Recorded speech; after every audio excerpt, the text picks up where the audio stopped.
Yummy, yummy. So obviously you conduct a lot of interviews with your work. Have any of your interviews happened over food? We try. Do you know what? I'm like on a mission recently. I want to get pissed with Margot Robbie. Right. Okay. It sounds like a pipe dream. But you have to say these I can things. imagine that'd be quite easy because hasn't she got a tequila brand or She's got a gin brand? Which I drank this weekend, and it is it lovely. good? It's called Papa Salt. That's it. I love the and name. it's really like herby. Tastes really like, it's really fragrant and really nice. She looks like fun. Same. I just think I've interviewed her a few times, been lucky enough to. She's very much a girl's girl, makes you feel like a best mate immediately. And I was like, the next time, I don't want it to be in a studio. I want to take her to a bottomless brunch. She used to live in Clapham. I want to take her back to Clapham and just get wasted with Margot Robbie. So I would really love to bond over food and drink with people. We did.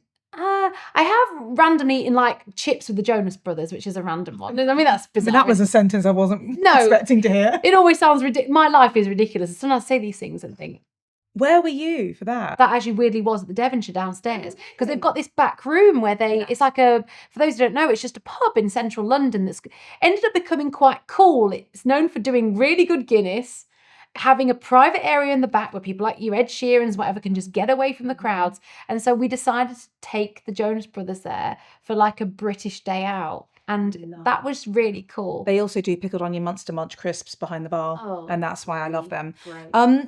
Who has been or maybe this is a several person question, your favourite person you've interviewed? Do you know what? There has been so many just good people. People like, you've got salt of the earth people like Stephen Graham. Do you know the Scouse actor who is just elite but so funny? I'm obsessed with him. So down to earth, despite him working with all the Hollywood greats. And what I would say is the British actors have never let me down so far. Yeah, they're stayed grounded. Yeah, there's still like humbleness there. Like Olivia Colman, she's won Oscars, and she will tell you a story about doing a poo in a cupboard. And I'm like, I adore you. I just love these people. I also love her voice. Same. And she's just funny, and she like giggles and wants to get the giggles. There's a very funny interview. I'm not going to say the word. I mean, we can swear on this, but we'll be taking it a little bit too far. But there is that famous interview that was sort of doing the rounds a few months ago where someone asked her at a premiere what her favourite swear word was. Oh, yes. And I was literally like, I love you. I just love you. Brilliant. She is brilliant. And another, a weird one just to mention, because I never thought I would meet this person in my life. And I got this strange opportunity to meet Jackie Chan, right? Oh my gosh. And get this. So I just happened to throw in at the end, has he got any like injuries? Because he does all his own stunts, doesn't he? And he was like, come here, right? And he got my fingers, put them on his head. And as he was talking, I could feel his brain moving. He has got a hole in his head from a stunt injury that went wrong. And if you prod, you can feel his brain. So he was talking and his brain was moving. And I was like, ah! So you have felt Jackie Chan's brain.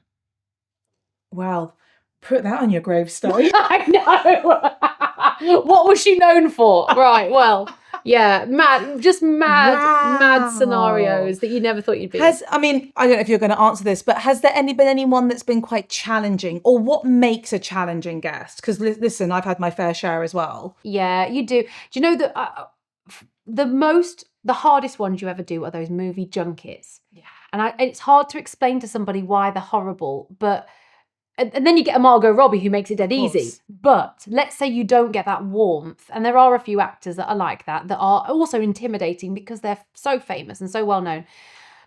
The only way I can describe it is, imagine you've got a job interview with the top boss, but you walk in and there's lights and cameras and they're sitting in silence waiting for you to sit down. You don't even know whether you can shake their hand or hug because they're kind of sat there. So you sort of don't even say hello. And then you sit and there's loads of people looking at you, almost willing it to end because they want to rush you on. So you're getting rushed. And so you're sat there trying to get through your questions. In fact, you talk about being nervous.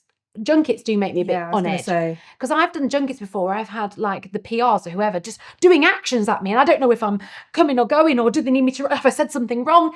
And one time I got so flustered in this interview, I think it was with Tom Cruise, and there was all this happening and I was like, oh my God, I'm already on edge. It turned out all she wanted me to do was lean back a bit more. Because I was coming into like the other camera shot, like so I was talking like this, and I'd come into this, and all she wanted me to do was lean back. But you imagine trying to talk to Tom Cruise, and this is happening, and I was like, "What's like, guys? Please, I'm on edge." So you come out of those things rattled. You're just and if it's been a particularly difficult one where they haven't laughed or they've wrapped you up, or you just leave feeling mortified and you're like, that was hell. I can imagine. Because also, I guess you're sort of picturing it from their side as well. They've probably been sat there for an hour or so. They don't want to be there. With another person coming in, asking the questions. Like, it's a tough one, both sides, to be honest. Well, yeah, because it is. And so you're trying to shake it up by asking them different questions.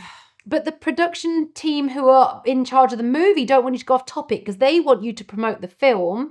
So you're trying to keep people happy, PR's happy, the actors are bored. And you're trying to get a rapport, and all of this is happening in 6 minutes.